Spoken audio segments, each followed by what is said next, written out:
All right. How's it going, Frank? Thanks for joining me. Very good, man. Thanks for having me. Awesome. Yeah, I was looking forward to having you on the show. Josh, who runs the services department at LeadPropeller, was telling me that he's been enjoying working with you and talking with you, and wanted to get you on the show so that we could find out your story.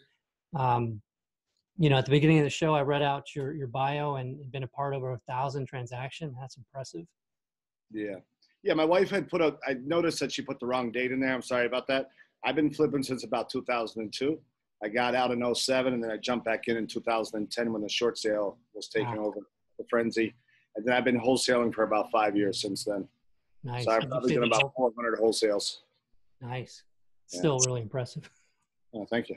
Yeah, very impressive. So you started in 2002. Let's start there. What got you fired up about real estate investing and got that first spark? Yeah, absolutely. I had a friend who was selling cars, and I was selling cars, and he would come into the dealership buying cars all the time. And I'm sitting there in a suit and tie working at Lexus, and he's coming in flip-flops and shorts. And I was like, what is he doing? And they started talking about how he's flipping all these houses. So I practically begged him to get me into the business. And I went from 1 house a month to 3 to 10 houses a month within a year. And I was probably doing, 100, 150 flips a year, all down in Fort Lauderdale, Florida. Mm-hmm. And then we did that till about 05. It started to slow down. And then I got really scared about the market in 05 and 06 because we had like 50 rentals at the time, Section 8. And thank God we got out and got rid of all the houses before they crashed. So, oh man. Then in 07, it really started softening. Once the financing started turning soft, we got real scared, and that's exactly when we got out. So it was about 5, 6, 7 in South Florida. Yeah. So what was that like? Because I like digging into that because I think people that didn't go through that the first, back in 2005, 6, 7. Yeah. In hindsight, if you're hearing about it but not experiencing it, it's kind of like, well, I know enough to keep my money and wait till the market drops, and then I can put my money in. But the problem with that is when it's happening, you don't really know where the bottom is. No, you don't. Right. Well, what's really happening in South Florida is they built so many condos that market started softening. And then the banks started getting a little nervous. And then, of course, all the fraud that was happening with the banks. And once that started happening, you couldn't sell cheap enough, fast enough to get out of the market. And so many people were over leveraged that if you have that much money out, I don't care how rich you are, you cannot pay those negative mortgages for 2, 3, 4, 5 years, Yeah. So, the goal is to try to buy your properties cash and leverage yourself the right way, Right. And it seemed to happen real quick to you, or was it kind of a gradual thing when it started going downhill? It started slowing down in 05, and we got nervous, like I said. And then by 07, that day the Lehman Brothers happened, they just pulled the cord out, and everybody was just devastated in South Florida. And it was a recession down there. So, yeah. So you guys got out right in time. You sold off a lot of the rentals. Yeah. What were you doing to do that? Like, what was your... To get rid of them? Yeah. I had a friend that was kind of wholesaling. Like, I couldn't understand wholesaling the first time around. I couldn't believe people were giving up their equity. Like, you know what I mean? Like, people didn't wholesale back in 03, 4, 5, 6. Yeah, it's crazy. You were nuts to do that because you could buy a property, keep it for 3 months without making a repair, and it was $30,000, $40,000, $50,000 higher. It was going up so fast. So it was easy to get out of them at that time because I was leveraged right on them. But like I said, all my friends just got crushed on those properties. Man. Yeah. And so that probably was a pretty hard decision because you didn't know for sure if things were going to tank, or maybe you had a really good idea enough to say, I am going to let go of these. Yeah. Well, we got out, and thank God I had a friend call me. We got into the medical business, but it was, we went from living in his mansion to living in a little 1,000 square foot apartment, man, from 3 cars to 1 car. It was a very humbling experience. I can tell you that. So no matter how smart you think you are, like I said, you can't stop the avalanche. So yeah, it's very important to keep in mind because it is cyclical, right? It's been going on for a long time, and hopefully it'll keep doing that to some extent. That's kind of why I'm only wholesaling right now, because I don't want to get caught up in that again. I kind of feel like we're at the top right now, and nobody really knows. So we'll see. Right, it's the right time. People are still buying the deals. So what was that like working with the guy that was coming and buying the cars? What was that interaction like? Did you guys start meeting per week or something? What were you Well, guys he just kind of he took a few of us under his wing, and we were just helping him. I mean, everything, find the houses. We were driving all over Florida, finding the houses for him, finding customers. I mean, helping him with the rehabs. I mean, it's everything. And then once I started with him, he was fine with me just going on my own. And like I said, it went from 1 to 2 to 5 to 10 a month, and it was a real consistent of 10 a month. So did he pay you for that work that you were helping him out doing those things? I mean, I was making like $2,500 a week, which was great money back then at that time, you know. But it was nothing like flipping. I mean, I remember my first flip, like $7,000 check, and I thought I was a millionaire. So but then it just started growing, you know. But so was he paying you $2,500 a month, or that was from your job, and you were just helping him? No, he was paying me like a salary to do pretty much everything for him. All right. And so he taught you, trained you, and had you working with every single aspect. Yeah. Nice. I didn't really learn how to deal with customers kind of like we have to do nowadays. I didn't tell you this part. I guess we'll go through the whole thing. But in 2012, I bought into a home investors franchise, and they really teach you how to go out and market to the customers and sit down with them and go through the house and all that. So I kind of learned that, you know, when I bought the franchise in 2012. Cool. So, what was the thinking behind doing that? Franchise? Yeah. Getting the leads, because I've been in sales my whole life, but I didn't know how to go out and get the leads. You know, in 12, we were trying to get all these, you know, it was really before online marketing took off. We were trying to, what's the word I'm trying to say? We were putting all the REOs, you know, putting bids every day, and you're getting 0 out of 50 bids, you know? So it's like, how in the world are we going to get leads? So I came up with this bright idea. I want to move to Naples and buy a franchise. Little did I know until I signed the contract, there was 7 franchisees. Wow, and that was in 2012. That was in 2012. And we're in a super small market. It's only 1 million people in Fort Myers. Wow. So I was the 7th, actually. Wow. So. Yeah, I know Houston, I think last time I heard of how many they had, I forgot what the number was, but man, it was insane.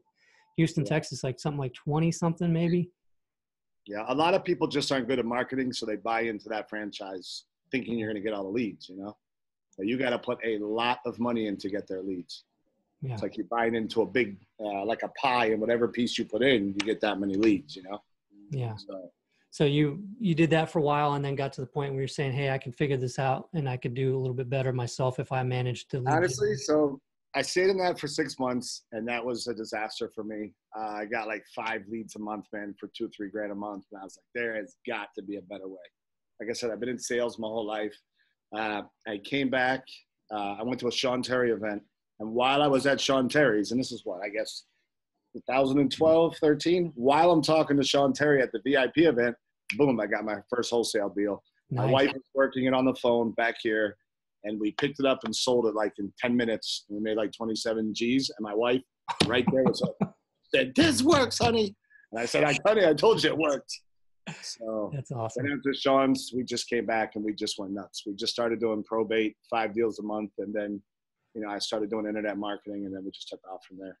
So nice. So when you got started with the first guy that was buying cars, and then, you know, you were working with him and learning that kind of stuff, do you think that part of the reason for your success after that was because you saw him doing it and what he was doing, and you were helping him do, and saw that it was completely possible? Because I think part of this thing for people getting started is this belief that they could do that they could find those kind of deals, right? Yeah, absolutely. I mean, my wife, she didn't believe we could find these kind of deals, you know? My buddy did it different back then. Back in the earlier days, you were just buying off the MLS. I mean, it was really that simple, you know? But once we got back into 12 and 13, the deals were starting to dry up so fast. You had to be able to send direct mail, and you had to be able to have websites, or you're out of business. I mean, there's no deals on the MLS, unless maybe you live in Alaska or something, you know? So yeah. Any hot market like Florida, Texas, California, there's no deals on the MLS.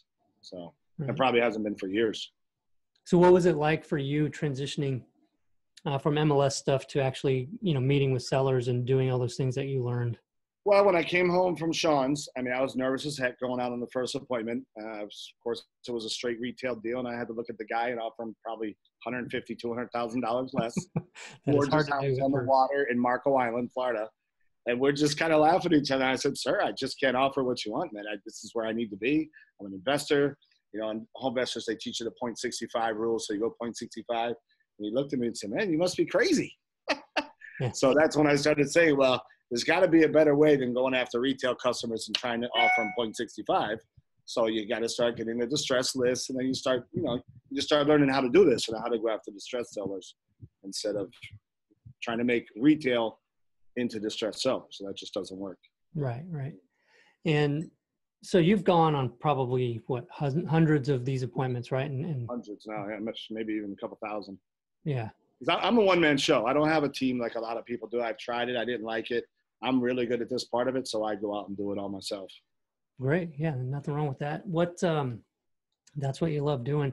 What are some tips over the years for what you do to go out and make these interactions better to where you're giving them what they want and also getting what you want, so it's a win-win for everybody?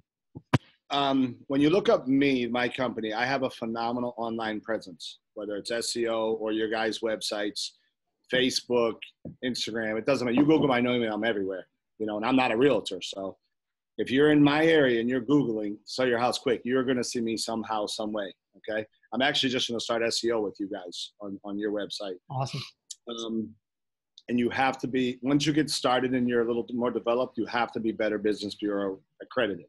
Once people see that, because of my age group, done deal. Because so many of my competition, they're just fly-by-night wholesalers is what I call them. They're not approved with the Better Business Bureau, and they just don't have the, what's the word I'm looking for? Like the credibility that I have. Right. You know, I have a whole credibility package I go out with, and I treat everybody fair. And once you get a good reputation, you become the go-to guy, you know? That's where the online presence really helps. Yeah, that's interesting, because I think a lot of times I would think even with a little bit bigger market, you know, 1 million people is a decent sized market, that would be hard to get that reputation, right? There's so many people. Can you really get that kind of reputation in a market that big? Yeah, now I do. I'm up to like 30 reviews on the Better Business Bureau. And if you read them, I mean, they're real sincere. And most people, I mean, it's a lot now. Just like they say, 90% of people go on the MLS. I mean, go on the computer before they buy a house. Right. I mean, and in this age group over here, because most sellers are probably 50 to 70, and they do use computers, I'd say 70 to 80% tell me, because I go to give them my spiel, and I tell them, hey, you know, I'm Better Business. Oh, I already know. I already checked you out. I'm like, oh, perfect. So I don't even have to sell myself half the time, you know? Yeah. So that's pretty cool. Yeah, that's crazy. And I think I've been telling the story of when I've left my dentist office a while back. I was walking out and there's a couple there talking.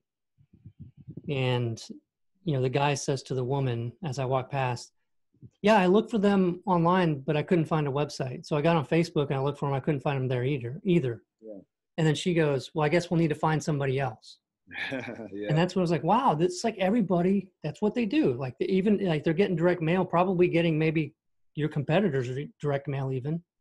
Yeah. And then they go online to find out about them. And then maybe they find you, you know, and so you benefit from that as well. My online presence is so good. I take this as a compliment that when I Google my name or my website, people are on top of me trying to get my PPC on top of my thing. So I noticed it one day and I was like, I called Josh immediately. Well, I emailed him, dude, they're getting on top of my name, and he fixed it immediately. But it was a good compliment, you know? So. Yeah, that's awesome. Yeah, and it's such a great thing that, it's not a time anymore where we consider where you can, get by without it, right? Yeah. Like it's really kind of the day and time that we're in now. Everybody's into reviews now, you know? And, on your guys' website, it just says right there, Better Business Bureau. And, it's just a lot of credibility. Mm-hmm. That's all you got to say about that. So what have you tried with the online for people out there, maybe that have a website, but they're not getting much out of it, or they've tried another system or something, or they don't have one, they don't know what to do. What was your process in this whole thing, deciding how to move forward with the online part of it? When I started 5 years ago, you didn't need a big budget. I mean, I spent $500 a month and I got one deal like clockwork. And my average deal back then was probably $10,000, $12,000 wholesale.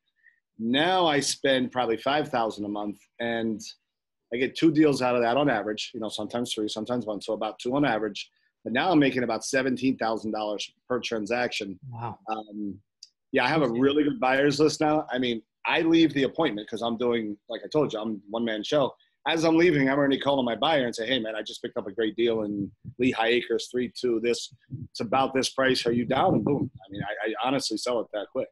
You know, in the beginning, I could get the houses, but I couldn't sell them because I was so into buying, I couldn't really sell, you know. So I would throw it out there. I couldn't find a buyer, and I'd end up closing on the property. And I would still make money, but not as much as wholesaling it. So, did you notice any difference between the types of leads that you were getting from the online versus any other? Oh, absolutely. Online is your number one source if you have the budget to, to get going. Because those people, you have to think about the mindset of these people. You send letters, they got 50 letters, Hopefully they pick your one out of the 50 when they're walking in from the mailbox and they're having a bad day and say, oh, I'm going to call this guy and see if he'll, then if they don't like you, they call the next guy. But my theory is I get a lot of leads late at night, okay? These people are having a bad day or a bad night, and they think, man, I got to sell this house. Sell my house quickly. And they go on and boom, you're there. They are super, super motivated people, So those, a lot of times you can go right out the next morning and put it under contract that quick. For the other ones, they might shop it more. They're not sure if they want to sell. They're going to check with a realtor, Yeah, so it's you get your share of people, online that do, but you just got to weed those out, Yeah. So it's where they've already kind of determined, hey, I got this problem. I know I have it. I need to deal with it now. It's boiled up to where it's so painful that I got to do something about it. And then they're looking for help.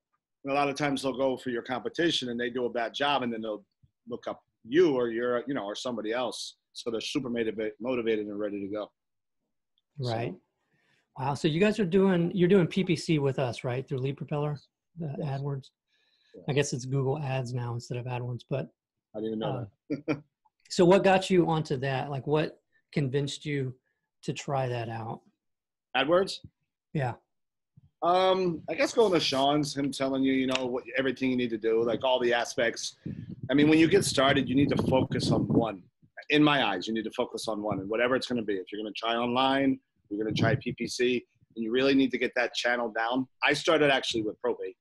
And then after I started doing real well on that, I was like, okay, I got to get the online presence going. And then within a couple months, I was the number one guy in the Naples market. So, I have competition over here, but I think me and Josh talked yesterday on 1.7. So of course that means I'm between 1 and 2 every time somebody does the search. Yeah. So. No, I think that's a sweet spot too for anybody listening that is considering either ranking organically or being in those top 4 of the Google ads. It's really nice to be in that second spot because sometimes you'll get people they're not sure what to expect, right? They're going to click on that first ad. Yep. They're going to maybe look at that site a little bit and they say, okay, well, I need to compare this to something. And then they go to the second one. Yeah, I've heard so many things. I've heard like at the eye level is number 2, and that's better. I'm telling you, I've heard so many different theories, and most people say 2 is the best. So I guess I'm happy with 2.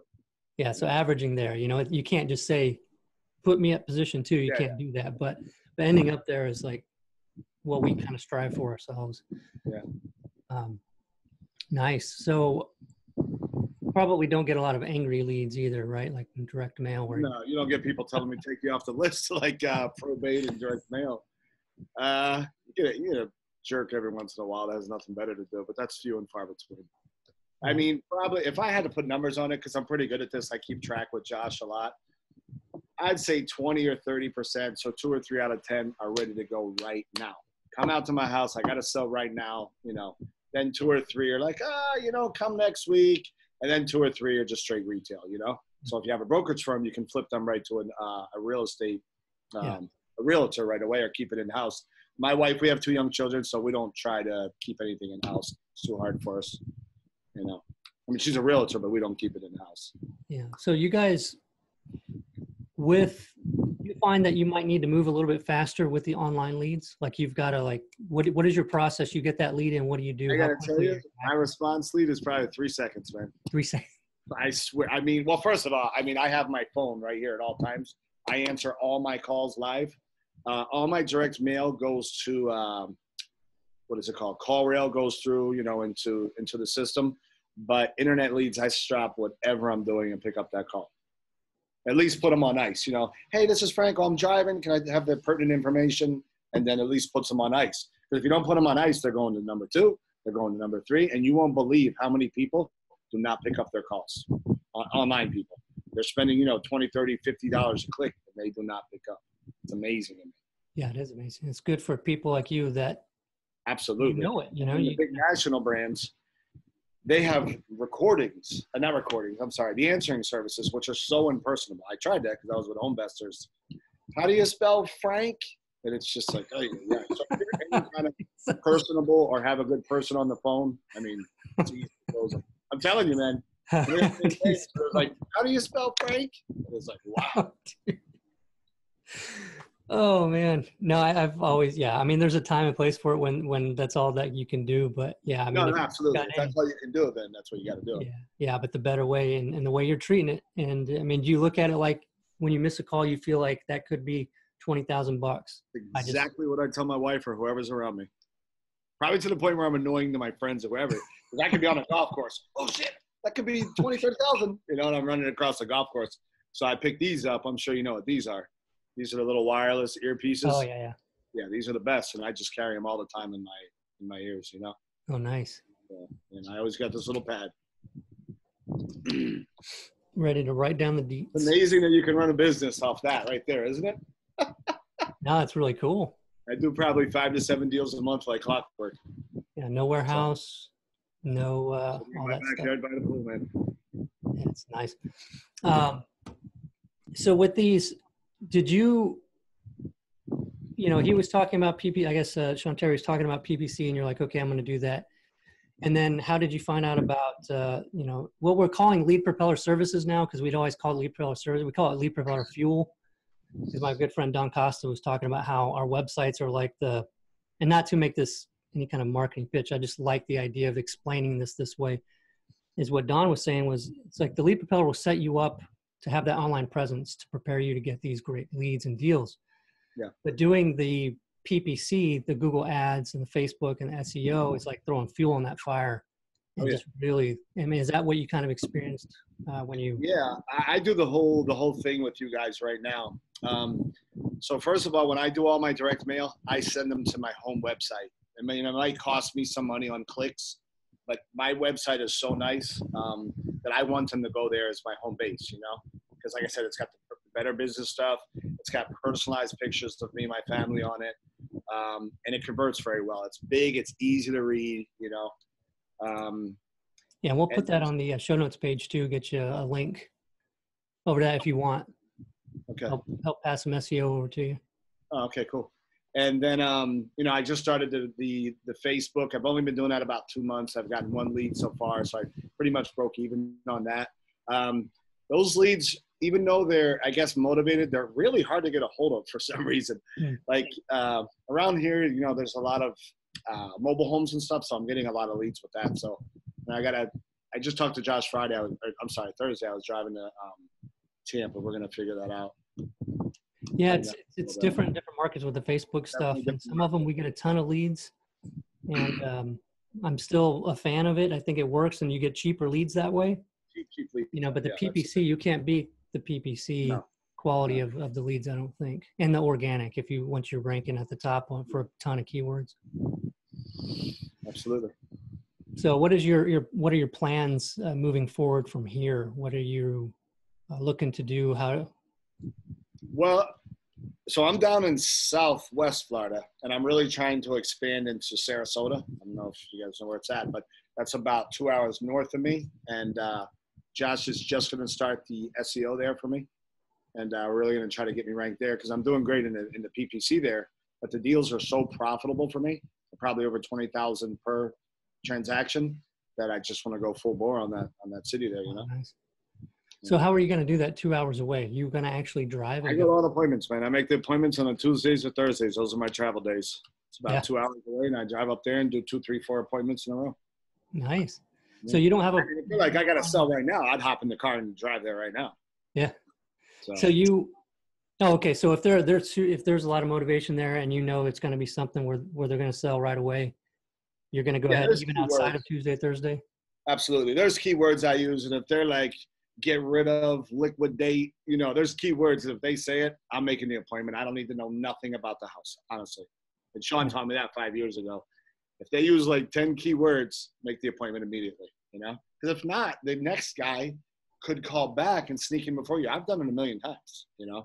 Oh, well, he was going to come Monday. Well, sorry, I'm coming today. Yeah. That's the deal. And that happens all the time. Yeah, that's huge. Huge. Yeah, you could think I've got an appointment. They're not going to sell without finding out what I'm going to offer them. That's crap. If they're motivated. Yeah. And the thing with, another thing with direct mail versus website, I feel like direct mail, they're a little more loyal to me. When it's PPC, they're going, whoever gives them the fastest service and the best service, they're not loyal to you whatsoever because they're that motivated to sell. Yeah, they're ready to be done with it. They want that problem taken care of and off of their mind, right? So they can breathe. Keep in mind, they've already been thinking about this 3, 4, 5, 6, a week, 2 weeks, 6 months, whatever, before they make that phone call. Once they make it, they are ready to go. So. Yeah. So what else do you do at those appointments then? Because if it matters that much that they like you enough, that they want to work with you over waiting for someone else to come in and make an offer a day later or a couple hours later. What are you said something about a credibility package? Is there anything else that you do? Well, okay. So remember I broke it down to the first 2 or 3 leads are super motivated.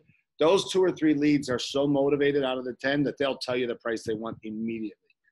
And like, you could be driving to their house, you're talking to them, you're looking at, Zillow's very accurate in my area. I know it's not accurate in every area, but a lot of people probably know their areas if they're marketing in that area.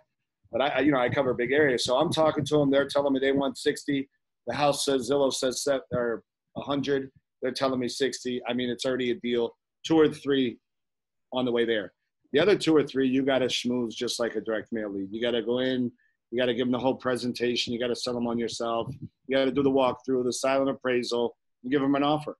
And then the other 3, 4, 5, 6, whatever, those are going to be your retail leads. And you need to qualify that over the phone before you go out there and waste your time, you know? Yeah, especially that too. I was just looking and, you know, the spiel. Yeah. It's interesting how you can gauge pretty quickly, right? Like even if they don't give you all those keywords, you've seen the pattern before and you kind of know where people are at. Yeah. I mean, for the newer people, you got to have a phone script. You got to go down the phone script and you got to ask 2 or 3 times the price, what they're looking for, and ask it in different ways. Because a lot of times I'm not going to tell you they're going to take 50% of the value of their house. You got to get it out of them.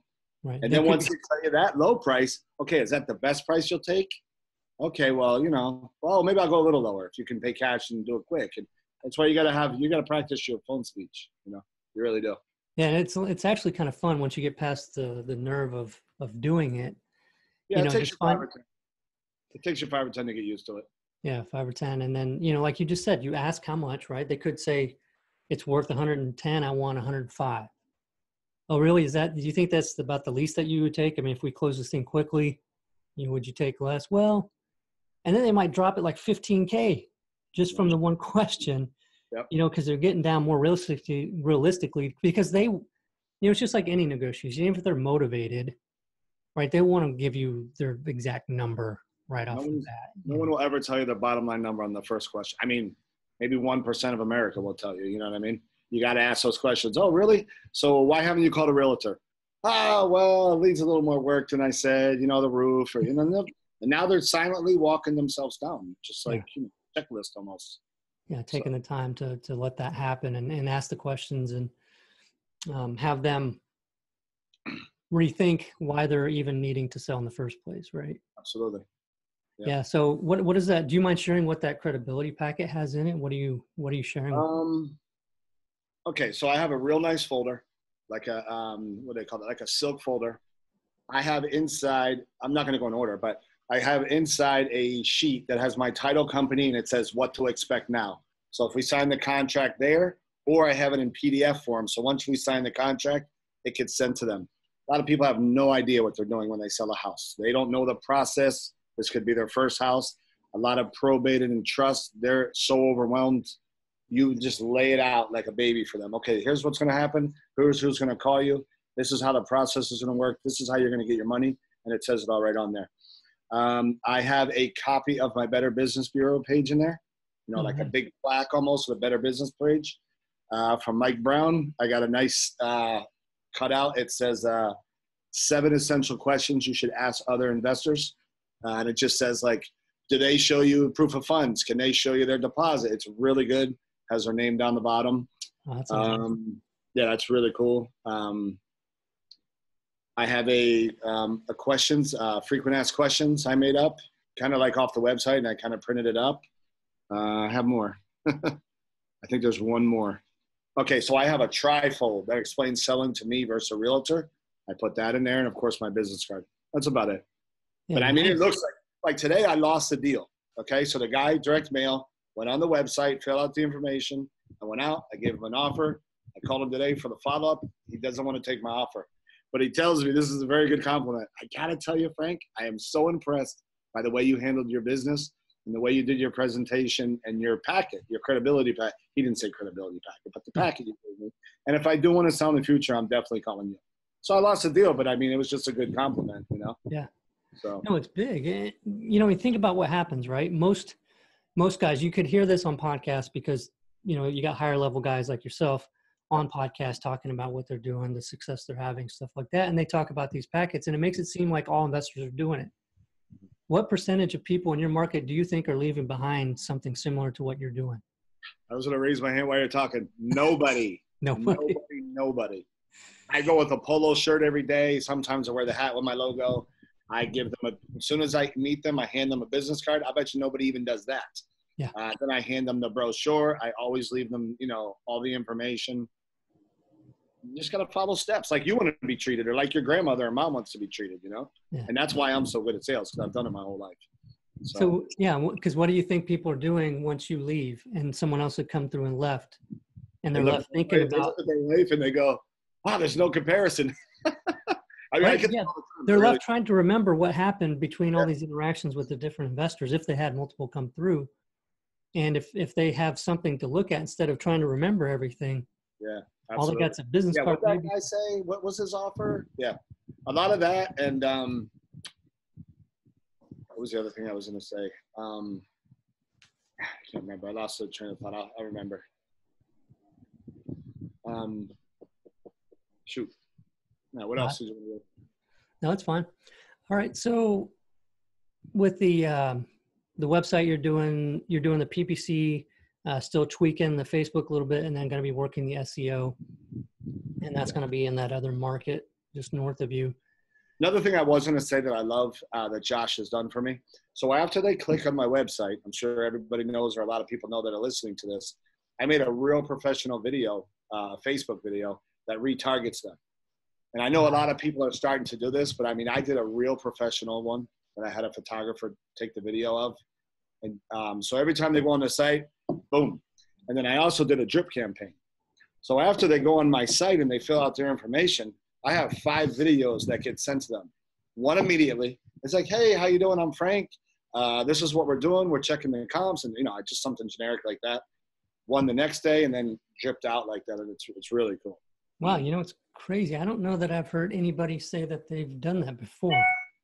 Well, a lot of people do the text drip, like the autoresponders and stuff. Right. But I'm telling you, you should check mine out. They're videos and they're really awesome.